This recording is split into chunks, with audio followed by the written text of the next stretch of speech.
This session here today really revolving around client advisory, client accounting services. It's brought to you by QuickFee. QuickFee accelerates AR for professional service firms, powered by an integrated platform for payments and invoicing, along with offering proprietary finance services to pay over time. This is going to be really exciting. Again, thank you everyone for joining us today. And a special thank you to Deb Defford, Director of CAS Services at WOODARD Group, and Emily Cheshire, Director of Managed Services at Aprio, for bringing their incredible knowledge today. Two of the most amazing peers in this space and good friends of mine. We're going to dive into actionable insights on CAS fundamentals, key tips on building your tech stacks, and practical strategies for identifying and onboarding and upskilling CAS talent. Again, before we get started, quick housekeeping item.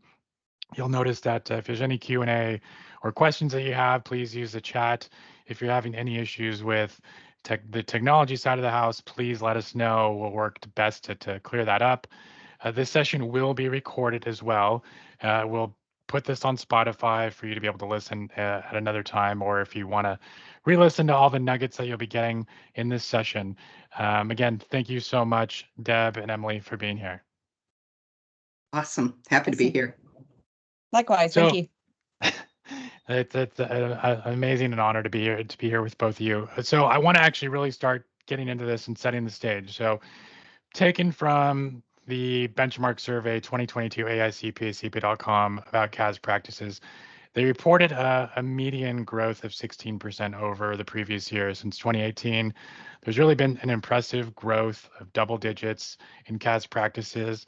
However, there's still a lot of room for improvement and growth, enhanced pricing practices going forward. There's just a lot of moving targets and things of areas of improvement, and a lot of effort is being put in behind the scenes to get this right and to continue to maintain it. So I really want to start off talking about fundamentals and the mindset required to build an effective CAS practice. I'm going to start off with Emily on this, but I want to double click on some of the traits that you often see with building a CAS practice and practical approaches. Some of the mindset areas and traits that we often talk about and see is adaptability, being open-minded, diplomatic, opportunistic. Are those some of the things that you're seeing, Emily, in Aprio, and what are some practical traits that come to mind from a mindset standpoint? Yeah, I mean, you kind of touched a lot on the mindset, and like that's a pretty kind of key pivotal part about building a CAS practice. I mean, when we look at kind of the evolution, I mean, even if you go back sort of 5-10 years, you'd still have the words kind of like bookkeeping, and everyone was just exploring the cloud and how you can kind of get involved on that side. And that was kind of the really sort of early start, I think, to kind of CAS as we kind of know today. And really, I kind of think that, we're sort of pioneers in technology and how we can kind of leverage that to kind of help support our clients. So that mindset, I think, is always key about kind of seeing where the industry is going and what's next and how can we continue to add value for our clients.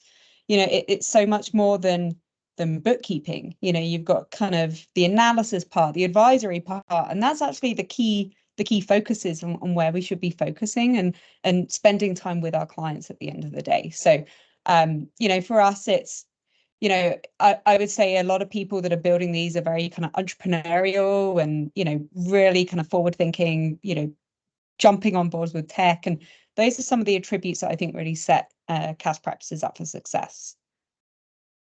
Awesome. As I know, I totally agree. I think that this is where it starts, right? And you constantly have to feed it in. And Deb, I know you work with so many different types of firms at WOODARD, and you see different types of trends. And is this something that you and the WOODARD Group are constantly trying to hone in on with firms building this?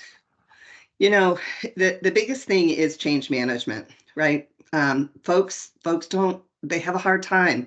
And so what I found to be very successful within an organization is we have to be able to articulate to these folks what's in it for them.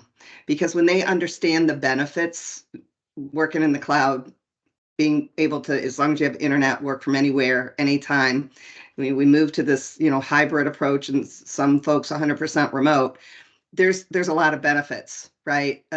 you save on gas, you save on dry cleaning, you don't have to buy as many clothes, right? So if you can articulate those benefits to individuals for making the change. The other piece of this is I absolutely hate the word bookkeeping. It makes the hair on the back of my neck stand up. And I like to refer to it as pre-accounting. And what I mean by that is being able to leverage technology, and that's what firms are just wanting so bad, is to have folks that can step up, dive in, become subject matter expertise with this technology, and then being able to deploy it, right? And so having technology do the transactional work, right? Not bookkeeping. Let's get the transactions into the system so that we can really truly do the accounting and then do the advisory work, because technology's there. We just have to learn how to leverage it. Yeah, absolutely. Those are really great points. I think it's a good segue because you touched on that you have to be able to explain this, well and in simplistic manner to get people to buy in. And as there's a lot of firms that are really benefiting from building out this practice.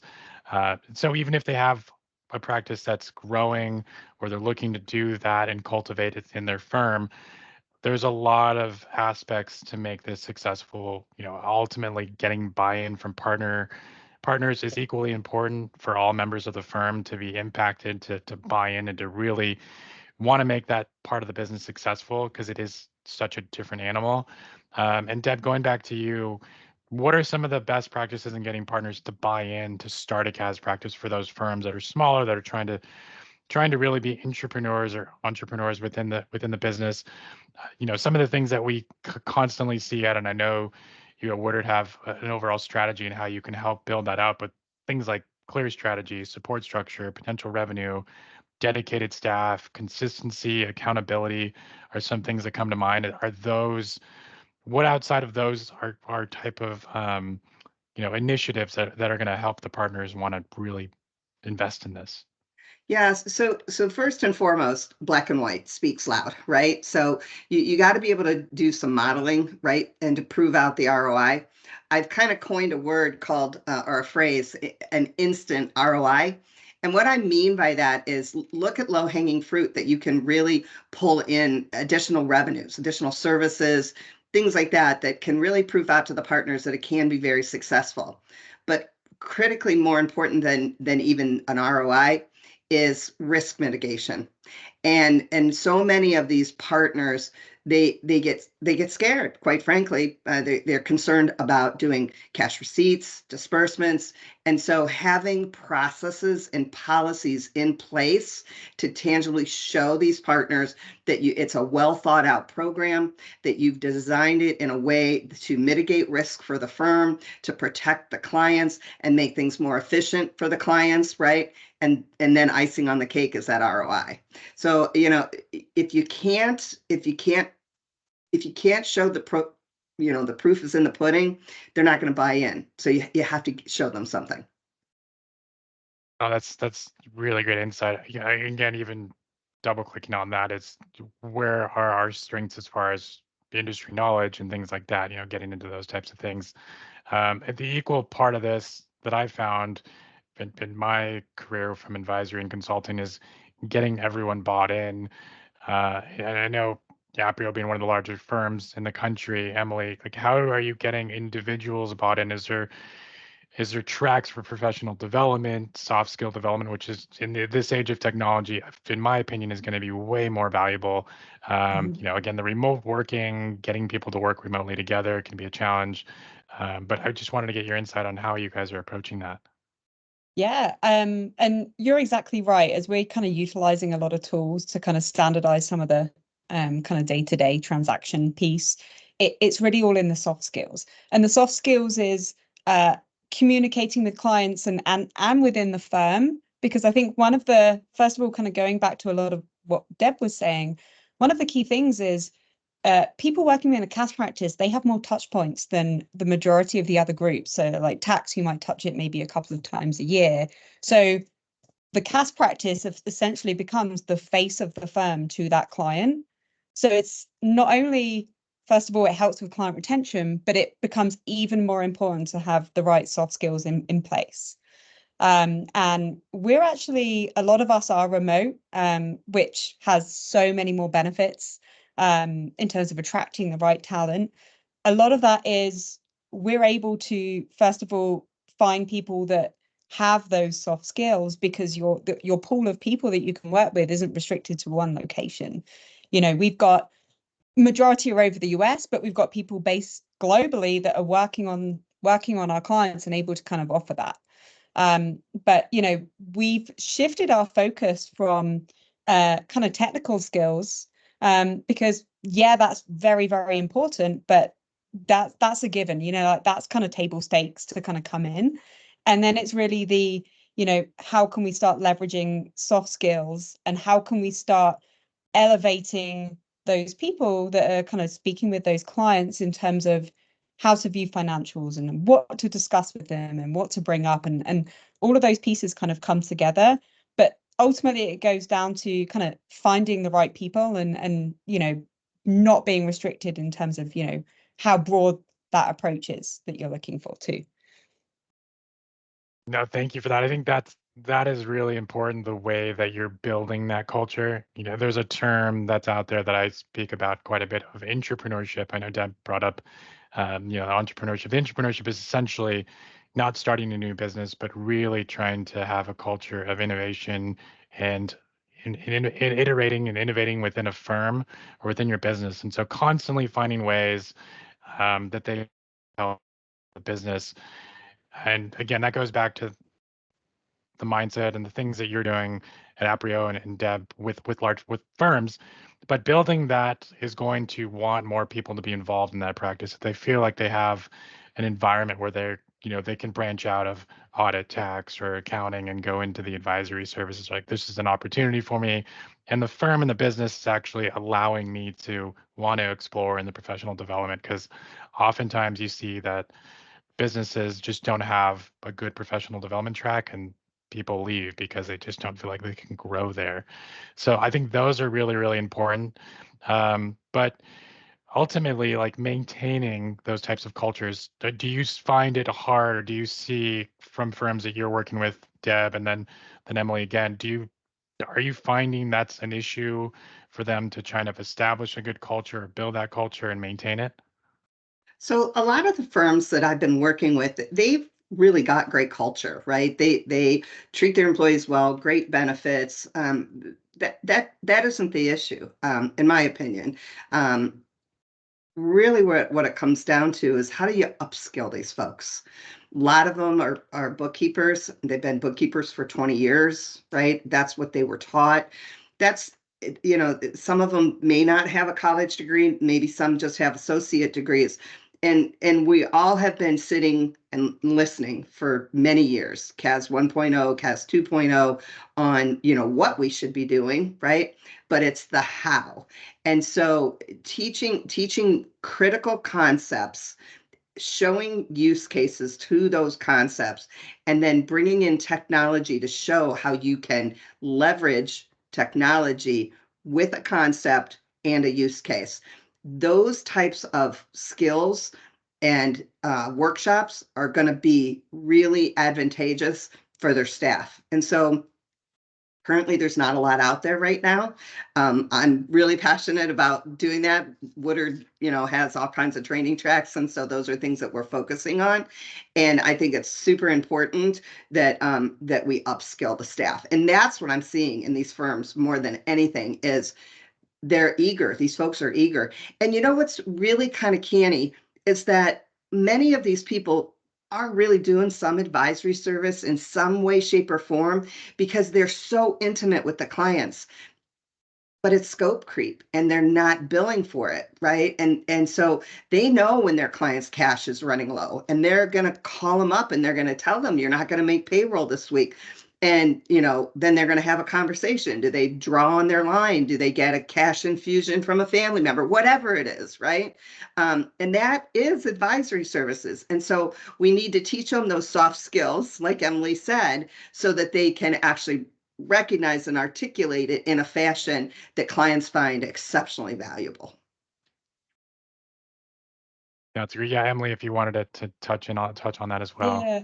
I was going to say a lot of the kind of processes we built in. I mean, you've having a kind of a training process in place is key because like for people's careers, they want to be with a firm that they can see that growth path. So you're going to want people to ultimately stay and grow with you, and that kind of opens that door to that. But there are lots of other things that you can do outside of kind of the core training. So we've been going through and kind of going through this process now too. So, we've got a lot of skilled people. A lot of them are doing advisory already, kind of built into the service. And, we're trying to kind of elevate a lot of people or just, recruit widely and, be really open-minded. And it kind of goes down to sort of mentorship too. So we're trying to build into our model a mentor at every level, and then a buddy and somebody at the same level that they can kind of turn to, because you're going to have people with different skill sets, different like backgrounds. Some people might be very client facing, some people might be very like numbers focused. So it's how can we kind of elevate that person with the kind of support of the team. So I think that's really kind of important, and it's important to have people at every level, kind of including them in on things and kind of building them up. And that again goes back to kind of core of, like firm culture and how to kind of bring those people in. There's some really great points. I've seen that as well with regards to the cross collaboration, having to be diplomatic. The people part is the most difficult in my opinion, as opposed to building out the process, because there's a lot of framework you can use and technologies that exist that we'll get into in a bit. But you really did make a great point on the mentorship. I've seen that is a huge game changer for consultants and people getting into advisory, because you can do a lot of training and education. It can be very abstract, but once you start getting in with real client, having those soft skills, it's getting in the fire. It's a much more difficult thing to navigate. And so I think that's really, really important. That's how you get successful people to get upskilled. And we'll talk about that even more. And something that Debbie brought up with regards to technology, I kind of you did a really good point on that, and I wanted to segue into that a little bit and go back to that 2022 survey by AICPA, which stated that CAS practices continue to standardize. More than 70% of respondents reported using a workflow tool to track and route engagements. That's kind of their best practice to start standardizing, enabling standardization in the practice. But this is such a deep topic. There's so many things that go into it when you're talking about approaching building a CAS tech stack from an internal perspective to an external perspective. And I wanted to kind of high level touch on some of these areas. Emily, starting with you and your tech stack of building out your CAS practices, internally, what does a holistic approach look like to you that you've taken? I know you've been involved in so many really cutting edge technologies from outside of CAS, as well as with blockchain, Web3 space. But how important is it to consolidate and minimize technology, some of the best foundational technology to build your tech stack around? Is it practice management solutions or something else? So I wanted to get some of your insight on that. Yeah. This is a good topic. We're literally redoing through this process again. So I would say, again, it kind of depends on your stage of maturity. But in my opinion, regardless of what stage you are in terms of a CAS practice, having fundamental kind of practice management software is key, because we want to make sure that there's standardization there and checks and processes along the way. I mean, as you grow, you can't, as a manager, a director, partner, know what's happening with your 30, 50, 100, 200 clients at any point in time, when we've got a team that's touching it daily, weekly, monthly, quarterly, whatever that is. I mean, compared to other practice groups, there are so many moving parts and so many kind of opportunities to knock it out of the park, and then opportunities to have something drop if we're not careful. So really the only way to do that is to make sure that you've got tools at the the back end that, and I know we're accountants and love Excel, but we need something live, we need instant feeds. So that's key. So we're actually built off we're actually going through a process right now where we're changing our practice management tool, but ultimately it's so we track who's doing what, and we've got, you know, recurring work for kind of recurring pieces. We've got one time for onboarding. If we've got a client transition, we have, you know, something in place for that. So we have visibility on kind of all of that.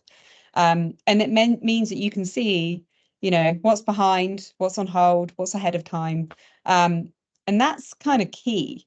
I know that client tech stack's really important, but you don't really get to that point unless you've got happy clients, and the only way to do that is to kind of run off software. And there's, you know, there's quite a few options in the marketplace these days, and you know, a lot of them are good options. And I think, again, the right options you choose is kind of dependent on that level of maturity within, like, your practice. Exactly. Are you leveraging some sort of innovation committee to help determine the business analysis process to what tech stack you should be using? Yes, yeah. So we've got obviously kind of tech across the firm, and then kind of tech within CAS. So we've actually adopted a model where we have within our own group our own technology team. So their role is literally for managing what tools we're using, what tools our clients are using, and also how can we leverage those tools to become more efficient. And that's managing our clients, but, you know, the day-to-day of doing the work too. So versus having it across the firm and they're not in that day-to-day. So since we've kind of put that in place, the tech stacks and what we're using and how we're using it's always kind of front of mind. And it means that it's kind of rolled out across the board, and it stops everybody trying to do all these different things as well. I love that. That's a really good best practice, because then you can help eliminate upstream, downstream issues, and you know, it's really important to do that. And Deb, I wanted to get your input as well. You know, internal, external approaches. There's things like platform pricing, scalability, all those, you know, good leading principles. I wanted to get how are you approaching this, and how are you discussing this with firms? You know, kudos to Aprio for having a tech team internally. I was a practitioner with a very large firm prior to this position, and it was critical. I actually led the tech team for the firm that I was with, and it took so much weight off of the national IT group. So kudos to you guys for doing that.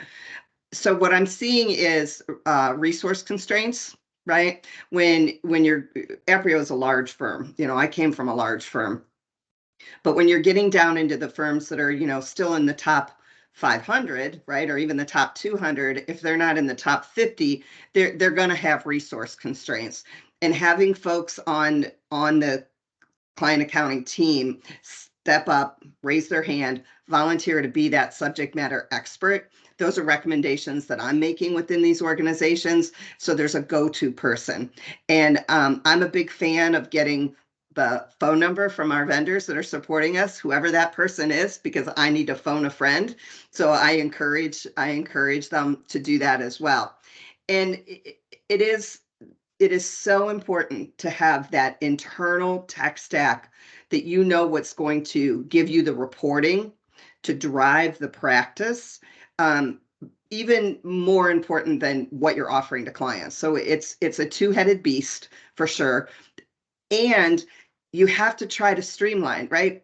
When I was a practitioner, my whole motto was, I'm going to build a palace and not a Frankenstein. Like, that was how I approached it.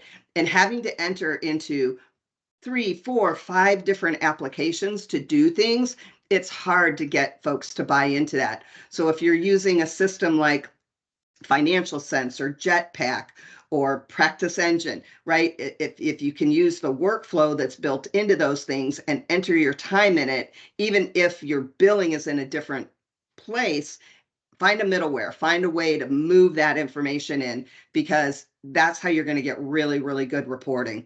So that's what I'm seeing in firms, is that they're despaired, they're limited in resources, and they have to identify those key stakeholders that'll raise their hand to be those subject matter experts. That's really insightful, and that really falls in line with a lot of, you know, great consultants that are looking when they go into modernization or trying to consolidate these technologies. Because again, it's many of the mid-sized companies and firms are a bit more nimble. Larger organizations sometimes fall into the trap of having like 5 different GLs and again, many different ERPs, many different practice management. So it's when I go into those types of situations, I'm looking to consolidate, figure out what technology exists in something that I already have. It's always good to determine what do I want my single source of truth to be. And then you go from there. You start to build from there. But there's so many different, to Emily's point, you really have to spend time in researching the technologies that exist out there. You can't just be, I say it all the time, Frankensteining. You're piecemealing everything, and then it's all going to fall apart. So, you have to find things where products work well together, they scale well together, but consolidate where you can, and come at it with a mindset of scarcity, where pretend you don't have all the funds in the world, which most firms don't. So, you want to come at it from that mentality, as opposed to, let me just take every app that exists out there and see what happens. But again, to your point, there's things, there's a lot of products out there like BotKeeper, Ramp, QuickFee, Giraffe, Data Snipper. Just so many different things. You have to do a lot of research. One may be good for you and what you're trying to build, and others may not. So it's really important to spend the time there. And I wanted to really touch back on, because I think this is really another area where we can touch on a bit more with the onboarding and upskilling, just because that is so important from a consulting and advisory standpoint of these people to stay here longer and feel like they have a good process. I wanted to dive in again, just deeper on some of the Deb as well with you on at WOODARD on some of the tactics that you guys are using in strategy. There's professional development CAS tracks, or the onboarding is really important. Again, those upskilling and cross-training, but potential audit and tax team members transitioning over, the investments of outside learning opportunities, those workshops. There's not a whole lot out there. Vendor conferences, certifications. Are there any other areas that you guys are both tackling that's been helpful, and you're seeing some really good, ROI from it from a people perspective? So currently we're building these workshops. The material that WOODARD has for the community is exceptional. And it's 10-week, 4-week courses, some one-day workshops. And the material is there. It's very substantive. It's very substantial. But my goal is to move it into the more one-day workshops just for firms, because it's really difficult for firms to send an individual for 10 weeks. Those folks, they have billable requirement hours.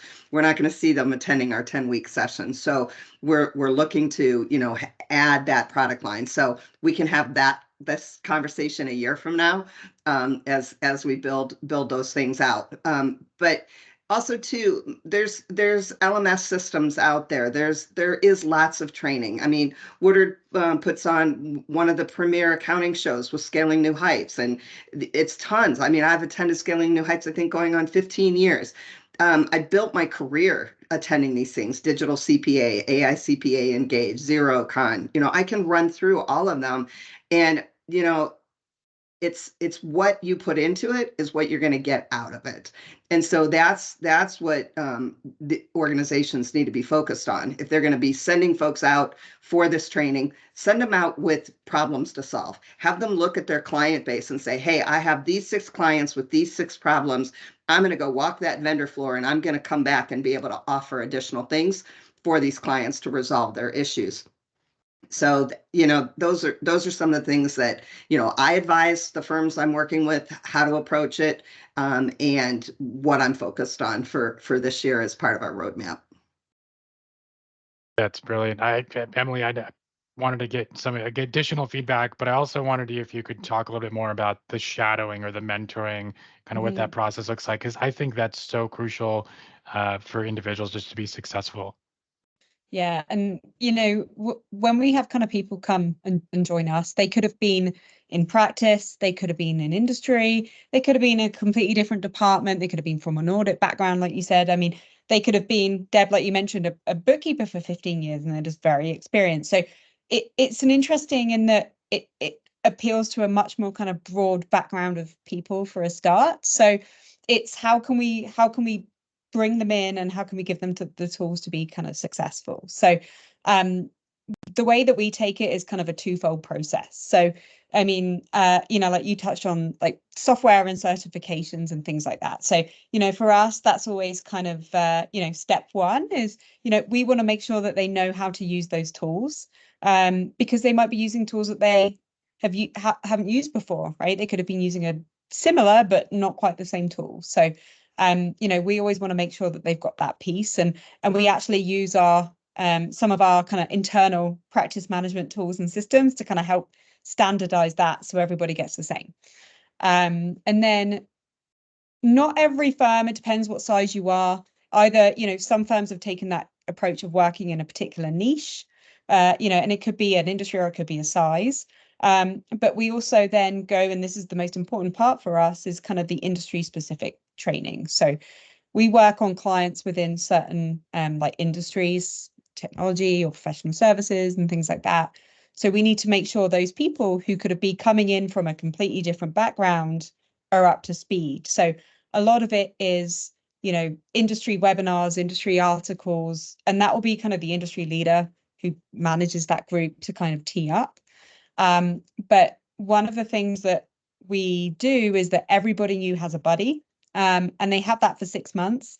That is somebody who is been with us for a long time, might not be a peer, might be someone completely different and separate, from a different kind of area, that they can just go to, because sometimes, you will admit you don't know how to use X, Y, and Z tool, because why would you? You've never needed to. But so we've always made sure there's that accessibility. And then within the group, we always try and tee up a mentor as well. So that's typically kind of a peer. And then very recently, we started doing external to our group as well. So they could buddy up with somebody from tax that's in the same industry. So not only does that help deliver the sort of the marketing pitch and the, what do we do internally, it also makes sure everyone gets the different perspectives from within the firm too. That's really impressive. A lot of big consulting firms kind of try to follow the same suit. They may not be as successful, but it's difficult, because one of the things that Deb, you had brought up and I wanted to touch on was the change management piece, because I always find this is always where the rubber hits the road. This is where you have to have those people skills and be diplomatic, because cross-functionally different departments are not going to get along with each other. I always used to spend a lot of time getting into with a new client, of spending a lot of time just observing and listening, not trying to be a bull in the china shop and trying to fix everything. You really want to understand these people, and not be judgmental as well. I mean, that's where you learn those people skills that Emily, you and Aprio are investing in, where you just want to learn their mindsets and why they made the decisions they made. You're not like, you don't want to go after them saying, why is this chart of accounts the worst thing I've ever seen in my life? You want to figure out why they did what they did, and then partner and work with them. And then also it's a kind of a pruning exercise on who are the people that are going to help this particular part of the business move forward, and maybe not. So what are some areas that you've seen been successful in maybe the change management, the people side of things, Deb? And as when then Emily as well, we can get to you after that. So, like I shared earlier, showing folks what's in it for them, it sometimes can be monetary. Having incentives works really, really well. I can tell you a story. I had 3 months to convert 1,000 QuickBooks desktop files to online, and I had 3 months to get 100 of the team members certified. And leadership gave us $25,000. And if we did it in 3 months, everybody got extra $250 in their paycheck, right? And we did it. And I was like flies on, following my spreadsheet, making sure who hadn't completed their certification, who didn't. I would stay up hours at a time and convert files myself, right? And so incentivizing is a huge part of change management. Showing folks what's in it for them, but sometimes those little trinkets, give them an extra day off, things like that will really help. But also another key point of that is if you don't have leadership buy-in, and it has to be from the top down, you're not going to change. Because if leaders aren't doing it, we have to follow in the footsteps of our leaders. And if they're not doing what they're asking us to do, then you're going to ask the question, why? Why would I change? Or when a leader would say, well, everybody else has to do it but me. Like it cannot be that way. It has got to be from the top down, total buy-in, and then support. So if there is a hiccup, there's no pointing fingers. There is, what can I do to help lift you up? What can I help? What can I do to help change the direction of the ship? Because with that mentality, you can go anywhere. Yeah, that's great. Yeah, Deb, I don't know if you have anything else. I'm sorry, Emily, if there's something else that you wanted to touch on that. Yeah, I was going to say, I mean, change is hard, right? And a lot of, especially people that are naturally attracted to kind of working in accounting, it's people don't like change. And the interesting thing is that CAS practices are one of the fastest growing kind of areas within a CPA firm. So change is inevitable because you're going to be growing quickly. So you're going to have to create and be tweaking and refining, whether that's your tech stack, the types of clients you're working with, your fee structure, your delivery, because we're working in an era when there's so many new tools, new software, you've got AI coming. There is nothing constant about change. And we kind of joke about welcome to Aprio. I always interview people and I'm like, how do you cope with change? It's always one of my kind of classic questions because I can guarantee that you're going to see it.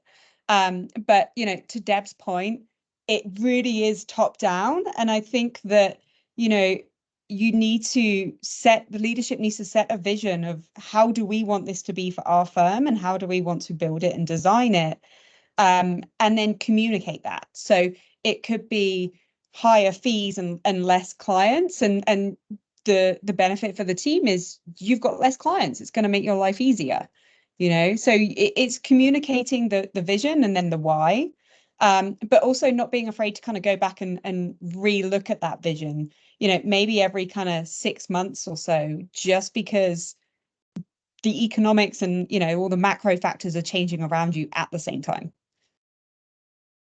No, I agree. And something that I've found, and actually there was a really good comment, is a lot of times it's the middle management that can be the barrier here. And so do you have any tips on how to manage that diplomatically and sensitively? Because that certainly you don't want to go over people's heads when you don't have to. And so what are some tips in those situations?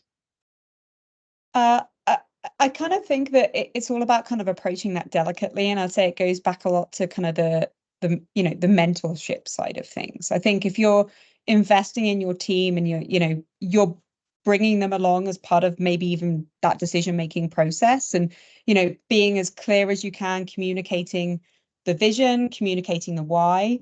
I think if you just say, here is a decision, we're going with it, it can be hard to get the buy-in from your team if they can't see, how does this benefit me? Because they're exactly right. It's typically the middle management that has the responsibility for kind of rolling that piece out. And that's the hardest piece because they're directly involved with those changes. So I think, just trying to make sure everyone's included. And that could be, one-on-ones. You could do kind of, we do frequently like office hours where we'll just drop in and we'll be like, just literally ask us anything and, whatever, no barriers. And a lot of it's just kind of making sure you can get the why across, I think. No, agreed. I think there's some psychology behind it too, sometimes for those types of folks. And this is not something that you just see solely in the accounting profession. Any type of these consulting firms you see can be bottlenecks in the middle management area. And sometimes, again, that's part of the advisory of having some sort of psychology around it, understanding how you can build rapport with different types of people. And you can use those tools as well from some of the middle management to stroke their ego, maybe make it think like it's their idea and they want to move forward and pull the trigger and get this thing done for you. So mean, there's just little nuances from doing that stuff. And I don't know, Deb, is that you kind of have the same sentiment on things you can do practical to kind of help mitigate that? Because it's again, to Emily's point, it's sensitive. You have to tread lightly there. Yeah, it is sensitive. I agree 100%. A couple of suggestions that I can make is that it's really important to understand personality types within an organization because we all operate slightly different. And there's lots of them out there, DISC assessment and stuff. But you can place people in roles sometimes and migrate them to positions that they can be that leader at that middle management level, to be that rah-rah cheerleader and buy in. So it's important to understand personality traits as you're putting people in positions. And then I'm not being biased or prejudiced or anything like that. You have to look at what people can handle and cope with, right? But one of the other things that I found that was really super successful with my team, I was the person that always was like, oh, the next shiny object, right? I'm like running after it, squirrel in the china shop, got to try something new. And somebody gave me some really sound advice one time, and they said, you need to run it past the team first. You need to let them be a part of that decision before you just ultimately push it down. And so what I learned to do was to take, and I make mistakes, I was human, but take 3 or 4 clients and test to see if this product is going to work, right?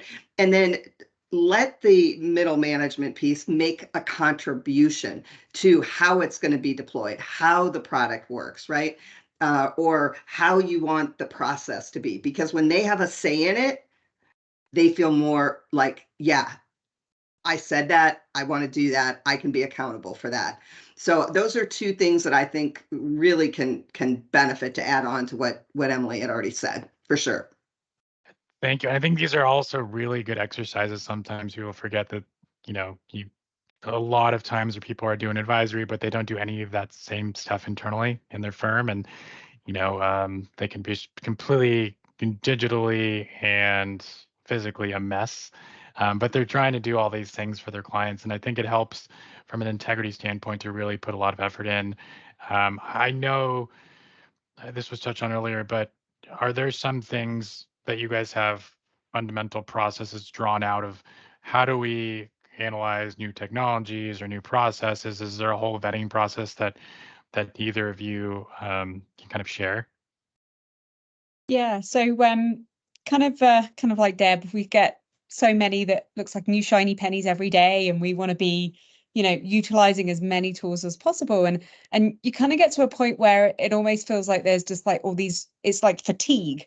You don't know where to look, and there's so much to kind of review. Now, I think that, it goes back to, we do a lot of the kind of suggestions that kind of Deb made. So, I touched on earlier, we've got a tech team. Now, it started off with an accountant on our group who was really interested in tech.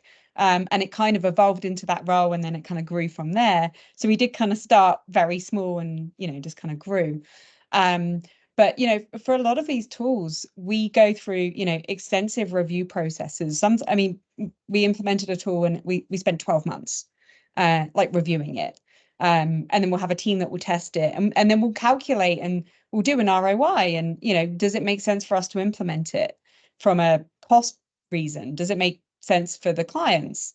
And then we might road test it on, a handful of clients before kind of rolling it out. But, it's the testing process is the easy part. It's the rolling it out to the team and the clients, which is the far more kind of complex piece, and again goes back to all the kind of change management side of things, which is why we don't make any decision lightly, just because we know the time and the effort and also the investment involved to kind of getting your tool in place.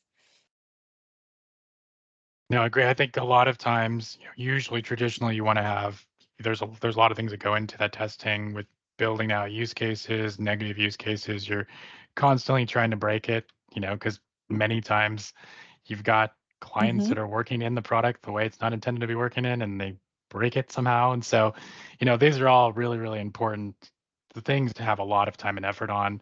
I don't know, Deb, is there anything else that you wanted to touch on with that? Well, it's documenting.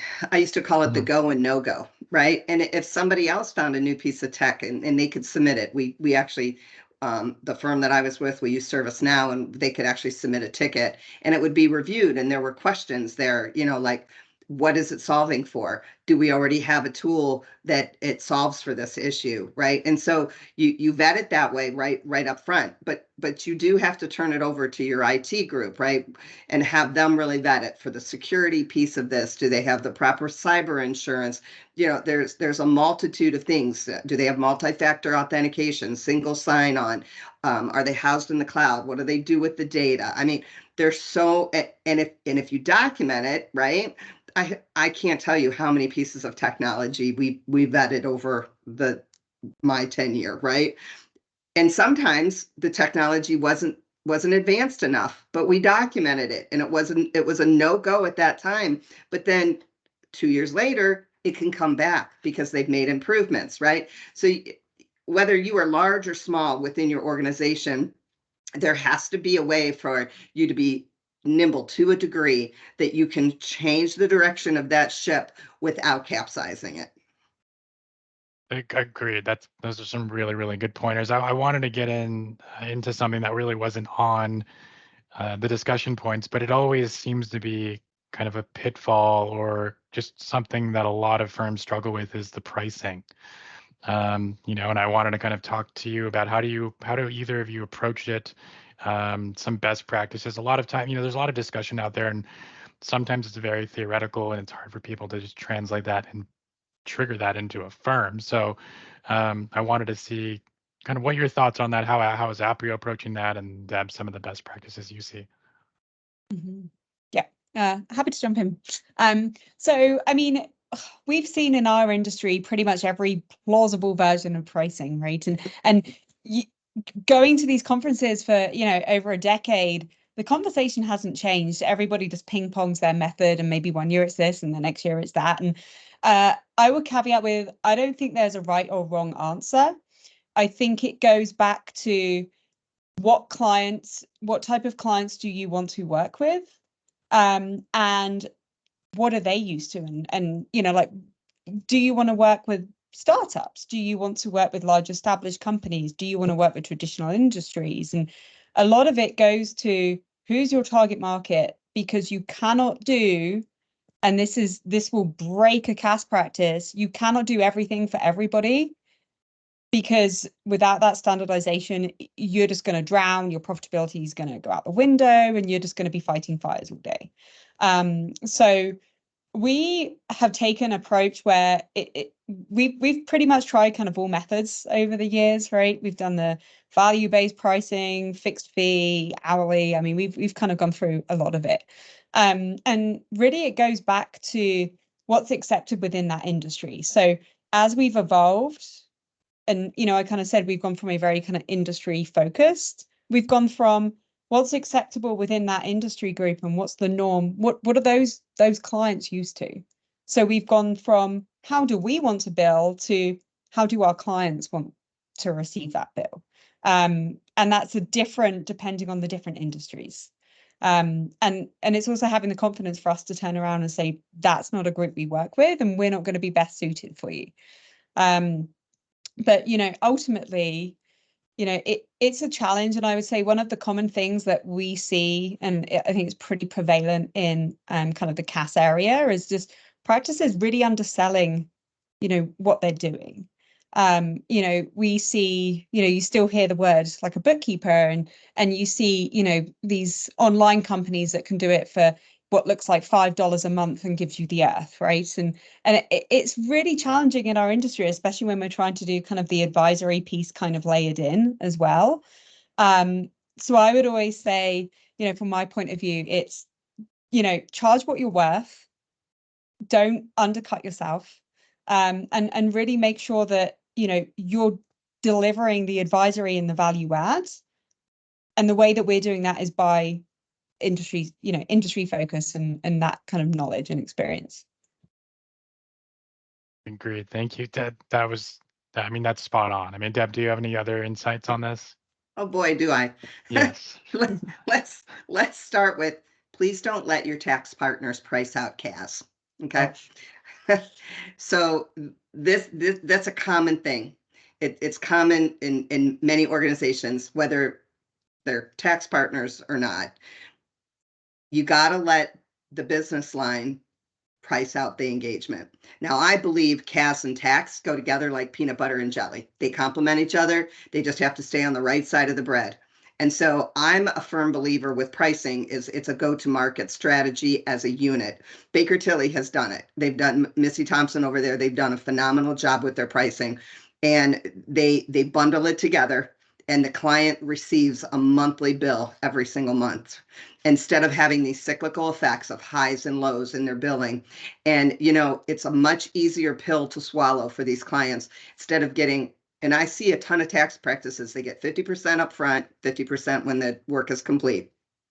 That's great. You're getting some money ahead of time, but it's a hard pill to swallow when you charge $20,000 up front and they're going 20,000, and clients are always going to push back. But let's just take that engagement and spread it out monthly as a monthly retainer. And oh, by the way, set them up on a subscription billing where they're billing them the first of every month, and it's an auto pull from their bank account, and you don't have to worry about accounts receivable. Wow, right? And so, yeah, you're right. There's tons of ways to approach the billing, and you have to look at the firm and see, right? I mean, you can listen to Ron Baker, you can listen to Mark Wickersham. I mean, there's a gazillion people that are going to talk about the pricing. At my former firm, we built out an incredibly robust Excel schedule. It was built in Smartsheets, actually, and it tabulated average of hours, rates calculated, and then you would push a button, it would funnel through to a dashboard, and it would be green, yellow, and red, and it would show realization or profit, not realization, but profitability. And if it was green, you could quote on it. So we all have experience in doing CAS. We know what it takes to get a client from start to finish, from the 1st to the 31st. And we know what hiccups we run into. So you take your experience, you bundle it together, and you build out a pricing model that suits your firm. That's my best advice. No, I'd love it. I mean, we'll get into some more advice in a second, but one thing that I just wanted to kind of bring around is everything we talked about is really not just intrinsically and holistically helping you be successful to build this out, but at the end of the day, it's the relationships that you have with these clients, that your billing fundamentals that are going to allow that to be much more frictionless, and you can again upsell. It's not just those maybe some of the lower level CAS advisory services you'll be doing, but you'll be really deep and become partners with that client, and that's ultimately where you want to be. And even if, for instance, something were to ever happen, they leave the firm, they've never had that relationship with any other firm and come back to you. So those things kind of, you have to think of it less transactional. This has been really incredible information that, I think a lot of even larger organizations and consulting firms haven't pinned down and don't do a good job at. It's really difficult. One question that came across before we get into kind of the final piece here, but how do you deal with out of scope or scope creep with monthly billings and really getting clients to understand everything that is not included? Some companies, some former companies I worked for, that's kind of a tactic. If it's not in the SOW, they're just going to, you're going to get new SOWs and scope creeps, and that's how they make a lot of additional funds. But how do you deal, either of you, or I'll start with Emily first, but how do you kind of deal with that scenario? Yeah, I'm laughing because I think it's a common issue wherever you will go. And I will say we've made a lot of headway in kind of tackling the scope creep piece, probably in the kind of the last 2 years. And there's a couple of tactics that have worked really, really well for us. And firstly, it's, what does your sales cycle look like? And being very clear. So, we actually have made the touch points that we have with before we end up working with a client, and really extending it out, going through and telling them what's included specifically in the agreement, showing them what's not included, and communicating it, as well as recording that call to share with them. So when people say, month-end close or, weekly reconciliations, we know what that means in our group, but to the client, that might mean nothing, or it might mean the entire world. So it's kind of getting clear on what exactly does that mean? So we try and kind of circumnavigate a lot of that up front. Inevitably, despite best efforts, that doesn't always happen.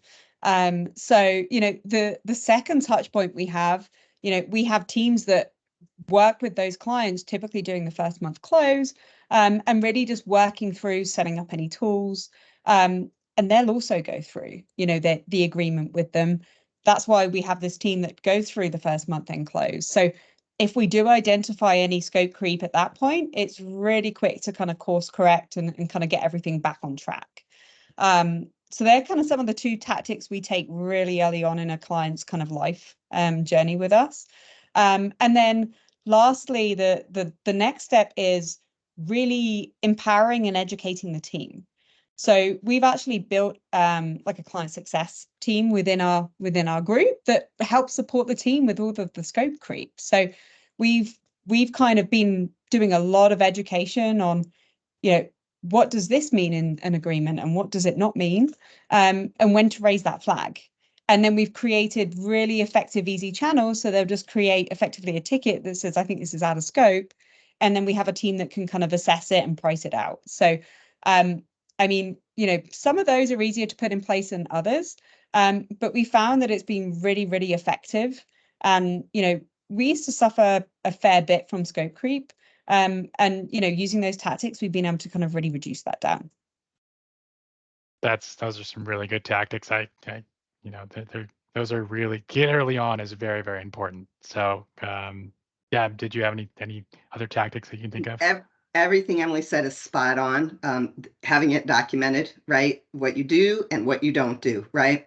But one of the areas that I can give some advice on is when your team comes to you or brings it to the attention of leadership that it is out of scope, communicate, and then timely billing. Because when they know that it's out of scope and they're getting a value, if you don't bill that immediately, they're not going to remember. And then they're going to try to fight back on the billing when they get it 30 days from now. So that's just another piece of the pie is timely billing. And those are really good points. And that's why you've seen an uptick in trend in firms getting project managers to help kind of facilitate this process and setting those expectations. And sometimes those things are even written in there, but they're interpreted differently. But kind of wrapping up here, this information has just been incredible from both of you, and thank you so much. But I wanted to get, if each of you could share maybe one last piece of advice on where to start or where to continue to elevate your firm at, and then how can anyone reach you if they have more questions and want to reach out to you? So I'll go with you, Emily, and then we'll go to finish off with Deb. Yeah. I would say that the key is to be really kind of strategic around how do you want to build a CAS practice. So, we've seen the most kind of growth when we've gone for a niche.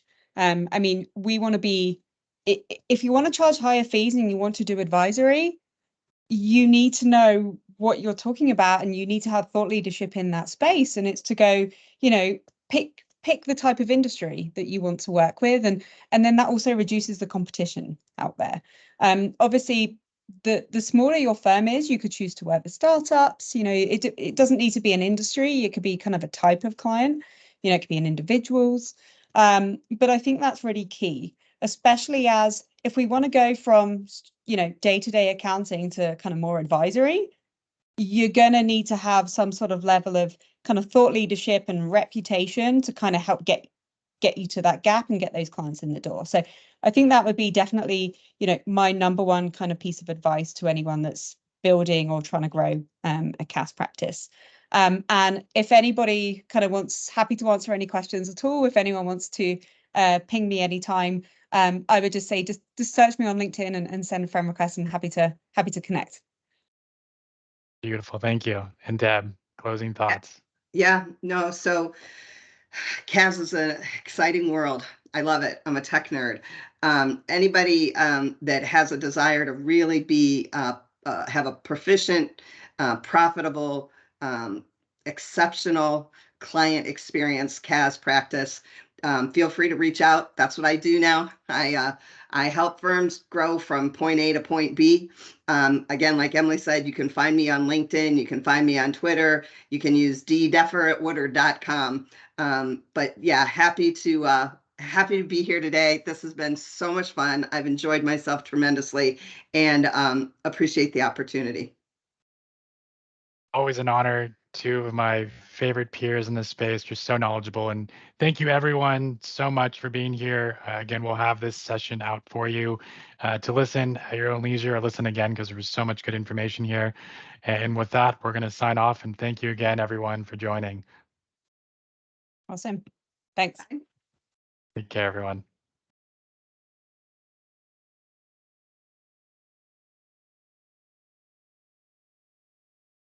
I think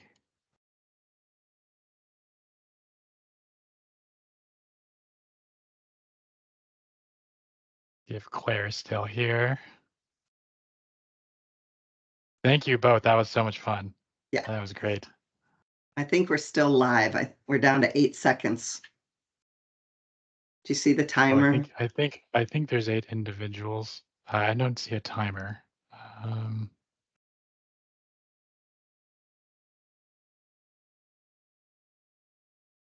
Oh, that must be individuals still in the meeting. Yeah, there's more individuals still in the meeting here. Oh, I thought it was a timer. Yeah, I think Claire is doing the. Just double check here.